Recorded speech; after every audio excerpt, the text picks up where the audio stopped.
भारत के हठपूर्ण वक्तव्य क्षेत्रीय शांति तथा स्थायित्व को खतरे में डाल रहे हैं। भारतीय रक्षा मंत्री तथा सेना प्रमुख के उत्तेजनात्मक वक्तव्य दक्षिण एशिया की सुरक्षा के लिए चुनौती है। भारतीय सेना तथा हिंदुत्व नेताओं के वक्तव्य युद्ध को प्रोत्साहित कर रहे हैं। भारतीय सेना तथा वायुसेना प्रमुखों की युद्ध प्रियता नई दिल्ली की खतरनाक सैनिक मानसिकता को अभिव्यक्त करती है। भारतीय सैनिक नेताओं की उत्तेजना मोदी शासन की विभाजक चालों का एक भाग है।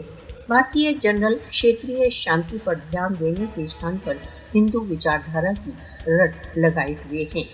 भारत के हठ तथा उत्तेजनापूर्ण उपाय दक्षिण एशियाई शांति के लिए एक गंभीर चुनौती है। भारत की निरंतर हठ प्रियता संपूर्ण क्षेत्र को विस्थापित कर रही है। मोदी को यह अनुभव कर लेना चाहिए कि दक्षिण एशिया में स्थायी शांति कश्मीर विवाद के शांतिपूर्ण समाधान पर आधारित है। भारत कश्मीरियों के स्वयं निर्णय के वैध संघर्ष को कुचलने के लिए वैश्विक शक्ति का प्रयोग कर रहा है।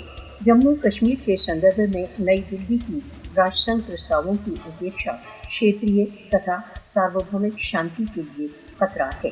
भारत के चोटी के सैन्य नेताओं के अनुत्तरदायित्वपूर्ण वक्तव्य संयम तथा वार्ता की सार्वभौमिक अपीलों की उपेक्षा है। विश्व को भारत पर दक्षिण एशिया में शांति के लिए तथा इसकी स्थापना के लिए समुचित वातावरण उत्पन्न करने हेतु दबाव डालना चाहिए।